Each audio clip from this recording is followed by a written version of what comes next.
On November 22nd, a rescue party led by Dr. Marcin Incieda into the Dulth Aral caves of Pohnpei discovered a damaged tape recorder tied up in a piece of white guideline. In none of the 4 excursions were the missing parties in question found, nor any of their supplies save for the length of guideline and the tape recorder attached to it. It serves as the only record of the events which the parties in question experienced. 17 entries of substantial length were recorded, as well as several shorter entries that appear to have been recorded by mistake, as no speech is audible for their duration. What follows is a transcription of the audio which appears in those 17 entries. This is Dr. Mason Perry, September 12, 1996, aircraft over the Pacific Ocean, 4:41 p.m. Pacific Standard Time, in the Dulth Aral caves of the small Micronesian state of Pohnpei. There is a breed of lizard with one of the most remarkable defense mechanisms known of among reptiles. It has developed the ability to hurl rocks from the cave floor where it dwells with lethal velocity at targets dozens of feet overhead. Nobody here is quite sure why it has developed this ability, as the few specimens currently available were found wandering around the outside of their natural cavernous habitats. My colleagues and I are traveling to Pohnpei to study the lizard in its natural environment on the first trip of its kind to attempt to discover the purpose for which this unique behavior had been adapted. The reason no such expedition has yet been attempted, despite knowledge of the lizard's existence within the scientific community for some 60-odd years, is that various local reports of the danger of the caves. The folklore of the indigenous Tanitian people, natives to the area for thousands of years, tells that the progeny of the earth demon Bandulth dwell within the caves, guarding the entrance to his subterranean kingdom. These demon children are said to slay any who attempt to make passage through the caves, which were sealed off until roughly 1,000 years ago, when the heavy rocks which covered the mouths of the cave range were moved to construct ancient buildings by foolish men. Folklore is simply folklore, of course. The Tanitian are not an isolated tribe. They are a perfectly modern people and seldom take the old myths and legends of their culture as literal fact. However, on 2 separate occasions within the last 70 years, young men have set out into the caves to prove their bravery and returned with terrified tales of having seen creatures exactly like those described in the old legends. They told of large 4-legged animals with the pale, translucent skin characteristic of cave albinism. These creatures had severely arched backs, from each of the 4 corners of which protruded spindly limbs bisected by single, outward-facing joints, at the bottom tips of which were flat feet. They lumbered about like awkward spiders with a wriggling left-to-right motion of their bodies, which appeared flexible. They had 2 large, immobile protrusions on their backs, which were thought to conceal wings, though they were never seen to fly. Jutting out from between their 2 front legs was a round head with a single, enormous red eye which blinked rapidly. Both young men, having seen them only at a great distance and from safely high above, described them as living in a group of perhaps 30 or 40, constantly murmuring in a low buzz. When this group spotted the young intruders, they suddenly let out a high-pitched shriek, which in both cases frightened off their visitors. The latter young man claims that he was initially immobilized with utter terror and was able to summon the strength to run only after they darted toward him with terrifying speed. Because of these sightings, belief in the children of Bandulth has persisted among the Tanitian, and they refused to go into the caves. My colleagues and I suspect that what the young men believed they experienced was heavily colored by the local legends. However, we appreciate that some sort of large crustacean may live within the caves all the same, and as such have taken certain safety precautions. We have brought binoculars with night vision capabilities, so that we can make our observations at a safe distance from any cave life and without the need for artificial light sources which might alert it to our presence. To the latter end, I'm also taking research notes verbally with this dictaphone to avoid the need for light by which to write, should our headlamps need to be turned off. Because no guides for the caves exist, we have brought several thousand feet of highly durable cord with which to mark our path as we traverse the caves. Each of the 4 of us also has semi-automatic handguns with 15 rounds. Hopefully, we won't have to use these last. This is Dr. Mason Perry. September 14th, 1996, mouth of Dulth Errol Minor. 3:18 a.m. Greenwich Mean Time plus 11 hours. We are preparing our descent into the Dulth Errol Minor, the smaller of the 2 largest caves in the Dulth Errol range. We would have preferred to select a cave other than the one in which the children of Ban Dulth had been purportedly sighted, but this was the only one of the 6 caves in the range that local Tanitian guides were able, or willing, to lead us to. We have suited up with all of the necessary gear for a scientific spelunking adventure, including a 3-day supply of water and food. Our aim is to remain in the caves for a maximum of 18 hours on this trip. If it should happen that we need more time to find the rocktail lizard on a single expedition, we will return better prepared for a longer stay.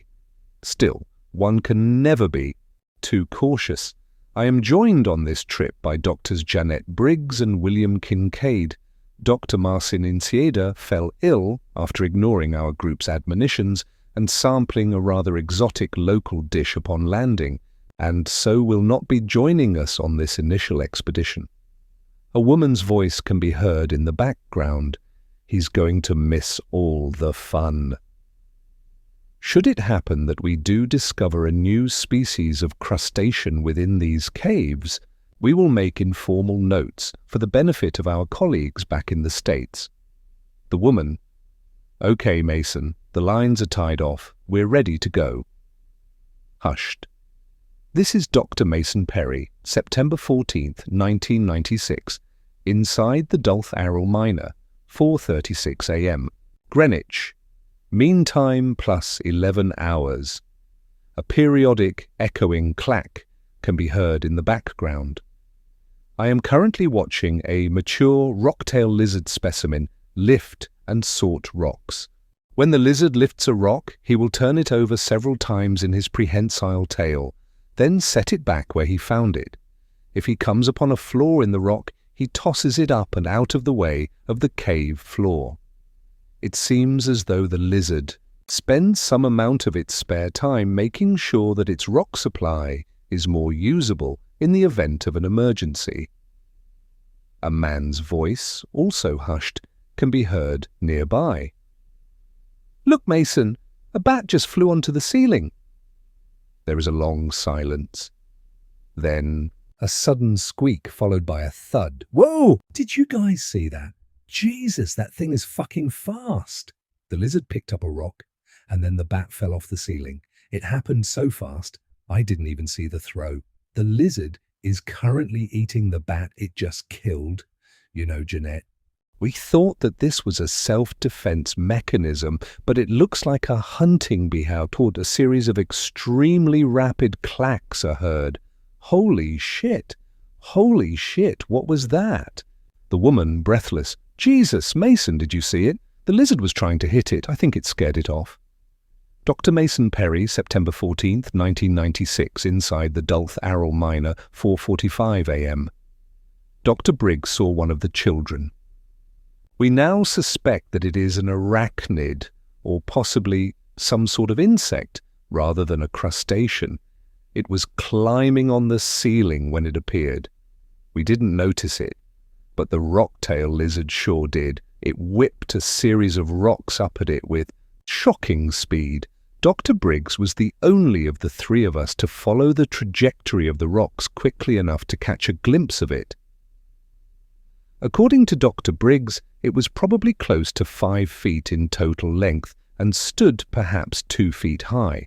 She didn't get a good look at the creature, but she did confirm a single blinking red eye in the center of its head.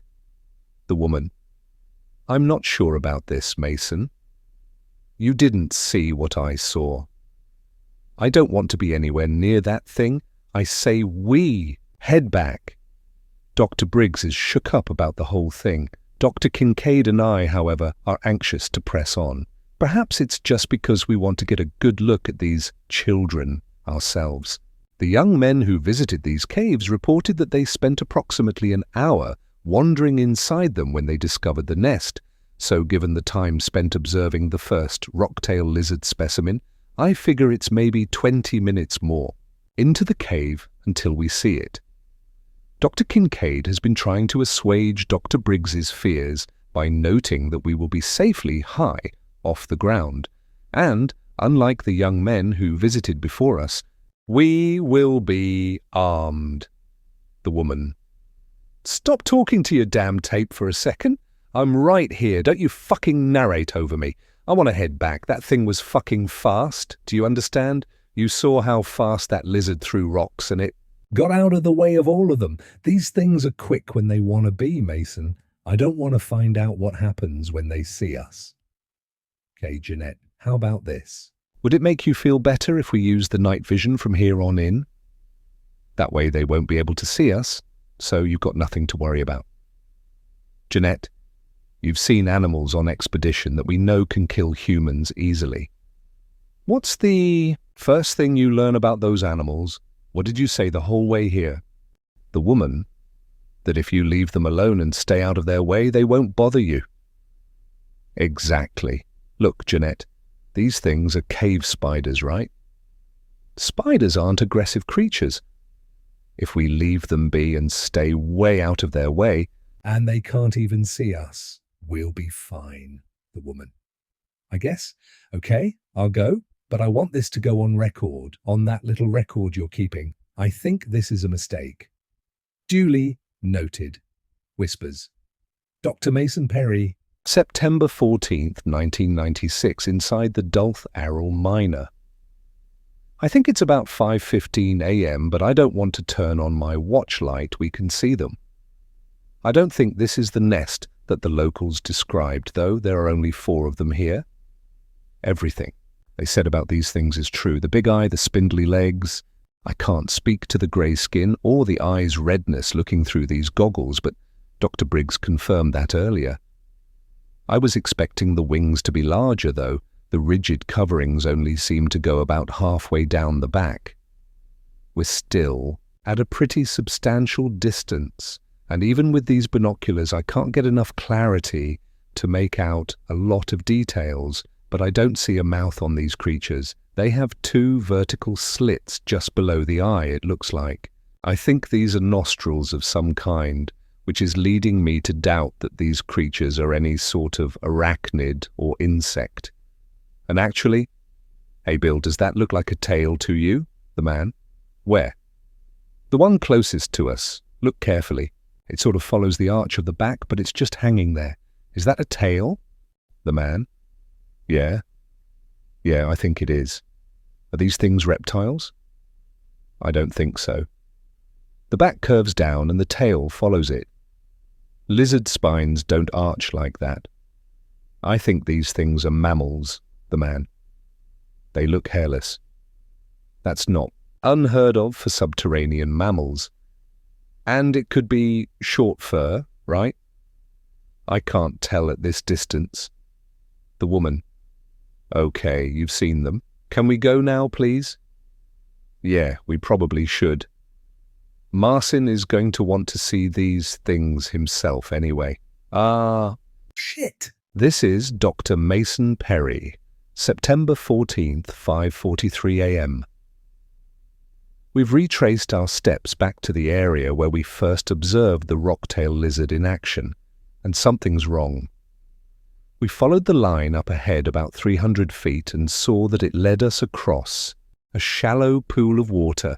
We could easily cross it, but none of us remember crossing any water. Everything past this point feels extremely unfamiliar to all of us. The woman can be heard sobbing. She then says, This is what he does. This is what he does. This is what he does. This is how he punishes trespassers. This is what he does. Jeanette is taking it pretty hard. The woman upset and angry. This is what they said. They said that Bandolph imprisons people in these caves. Didn't you listen? This is what he does. He's getting us lost, trying to confuse us, trying to draw us in deeper. His children have seen us. They know we're here. And we gave them time. We gave them time to retie our line on a new path that leads farther into the cave. The man. Try to calm down, Jeanette. No cave demon is trying to get us. Okay. The woman shrieking. This is what he does. I wanted to turn back. I wanted to turn back. We could have turned back, but you wanted to do your fucking research and now we're all dead. We are dead. Do you understand me? Dead! We're going to follow the line? Jeanette doesn't want to, but she's more afraid of staying here alone. It's possible that falling rocks or rising water have changed the terrain and we don't realize it. If we get to the end of the line and it turns out something did bite through, at least we'll know. The way I figure it, it will be dawn soon. Daylight should be an easy enough source to follow to an exit if worst comes to worst. What the hell are these things? We've been following the line for about an hour. And about 20 minutes ago, we saw two more of them. They were standing rear to rear with their hindquarters touching and lurching back and forth into each other, grunting and buzzing with their eyes wide open and fixed on nothing. It looked like mating. I know insects will sometimes breed end to end, like this, so now I'm doubting my suspicions that they were mammalian. I don't believe they saw us, but we've turned off the headlamps just in case. We're currently proceeding with night vision from here on in, sobbing, This is Mason Perry. Dr. Kincaid is gone. He slipped off of an edge and hit his head before falling. I don't know where he went, and I presume he's unconscious. As soon as he fell, Jeanette started running. She says one of the children grabbed his ankle and dragged him down. I want to go back for him, but she refuses, and I don't have the gear or skill necessary to climb down that edge. By myself, we're leaving him, I guess. Hopefully we can get someone back in here in time to save him. Shit. To Mason Perry, September 14th, 1996, inside the Dolph Arrell Miner, 7:27 a.m. Our line was definitely cut. The line led us directly to the ridge above the nest, so I suspect it was a prank by young locals. Naturally, Jeanette insists that it was Bandolph's children trying to punish us. What we saw was grotesque. One of the creatures hung off of the wall about 20 feet from the ground, with its head facing the ceiling. It gave birth like that. 6 or 7 offspring fell directly down onto the ground. The youngest died on impact, and a few more were killed when several of the adults mauled them. The 3 that survived only did so by viciously slaughtering their attackers. We saw them feasting on one of the slain corpses, and we ran. At this point, we're exhausted, so we've set up camp. I'm taking first watch while Jeanette sleeps, if she's able. I killed one. It came up on the camp, and I shot it. We were wrong about it. These animals, they're simians. They look disturbingly human. I suspect a heretofore unknown strain of hominid. They have no eyes. They're totally blind. What we thought was an eye was actually a mouth opening and shutting. They don't have wings either. It's a rib cage. The creature looks like a human that walks upside down with its stomach pointing upward. The mouth appears to be on top of the head because of this inversion. What I thought was a tail was actually the animal's genitals. They're extremely skinny, and their legs appear substantially longer than ordinary human legs. They lack much appreciable muscle mass, however, which is odd considering the speed with which they move and their tendency to climb. They have opposable digits on all 4 pedal extremities, though it's apparent that the ones that should be feet are underdeveloped. I suspect that the lack of muscle mass is owed to the creature's light weight. There's no way this thing weighs more than 90 libs. It's definitely hairless, covered completely in translucent white skin. Jeanette freaked out when she saw it, but she's calmed down considerably since then. In fact, she's calmer now than she has been since she first saw the creature. It could be that she knows what it is now, but I suspect it has more to do with the knowledge that these children can be killed. She's agreed to take second watch and let me catch a few hours' sleep. Woman. This is Jeanette Briggs, daughter of Samuel Briggs, human child of the land of the man-God Christ. I now understand my duty. I am going to return to the nest of the children of Bandulph to offer myself as a servant to the earth god. I shall never escape these caves, so I will make myself a new home in Dulth Elania, his kingdom beneath the earth. I am leaving this message for Mason Perry, that he might join me. Shit! Jeanette's disappeared. Shit! She left me a message on this machine saying she went back to the nest. Obviously, she's panicking worse than I realized. I have to go after her. If I don't make it back, whoever finds this, tell my kids I love them. And get out. Get out now if you're still in the caves listening to this. Press stop and run. Listen later. Panicked. Oh God, oh God, oh God, oh God. This is Mason Perry. Shit, I don't know what the hell time it is. 9:30 a.m. Jeanette is dead. When I got to the nest, Jeanette was standing in the middle of it, taking off her clothes.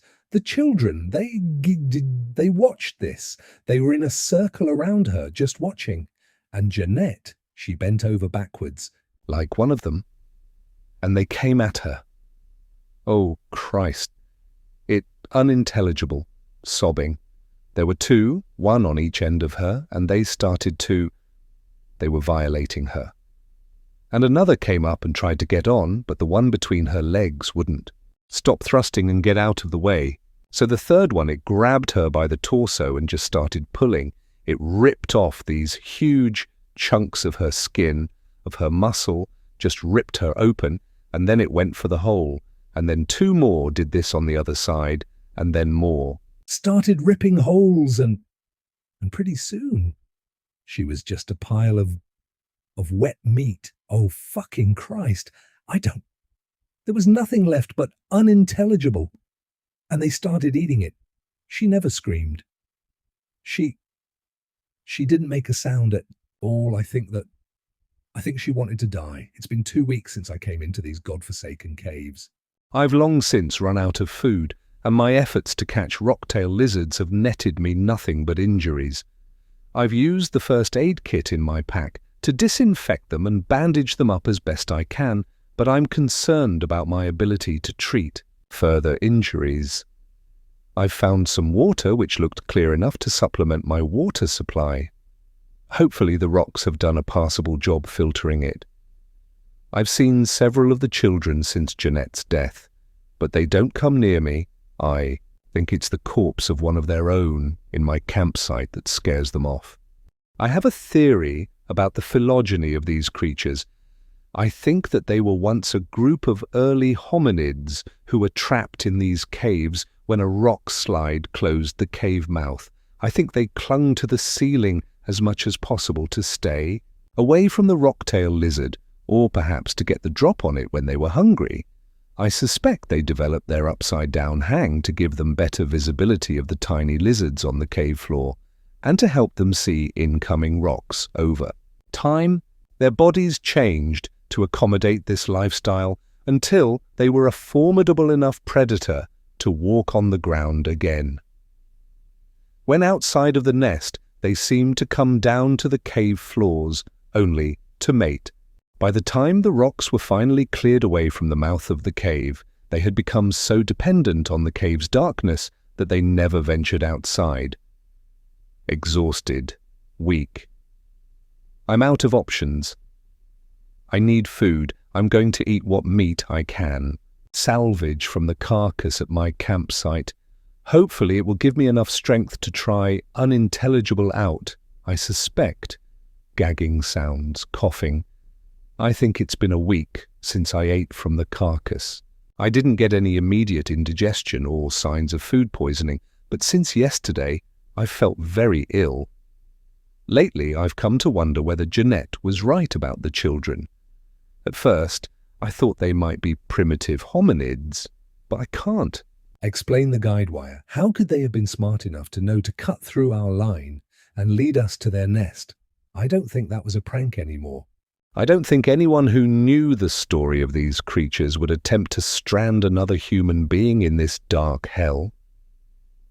I thought that the children might have cut the line out of curiosity and carried it with them as far as they could to the nest. But today I realized that it had been tied up at the campsite. How would they know to knot it in that way? I think they were intentionally trying to trick us. Is the thing the Tanitian call Bandulth responsible? Is there some superior intelligence or power guiding these creatures? And does it build its army of children from humans it traps in these caves? Are the children of Bandulth ancient hominids or disfigured humans? I can barely separate fact from fantasy in my mind. Rasping, my watch slipped off my wrist 2 days. Ago and shattered. I've lost all sense of time in the interregnum. I'm losing weight too quickly and expect to die soon. My eyes feel gummy and infected. Yesterday, I decided to start a fire to cook some of the carcass. I couldn't risk further infection, and no other food has been available. There was no wood, so I burned some of my clothes. Once I had eaten all of the meat on the carcass, I realized that I had lost the only thing keeping the children away from my camp. I tried to keep the fire going through the night in hopes that it would scare them away. I'm naked now and the fire is gone. I considered trying to burn anything in this dictaphone that seemed flammable, but I've since thought better of it. I'll be tying this recorder into the guideline in the hopes that any rescue attempts might find it, though given how long I've waited, I doubt anyone is coming. Low, groaning, my back is killing me. The tape ends here. According to testimony by Dr. Incieda, the rescuers spotted several of the creatures mentioned in the tapes during their second trip into the caves. On the fourth trip, when this tape was found, they opened fire on one which approached their party, scaring it away. They described this last as stouter than the others and with what appeared to be bandages wrapped around its arms.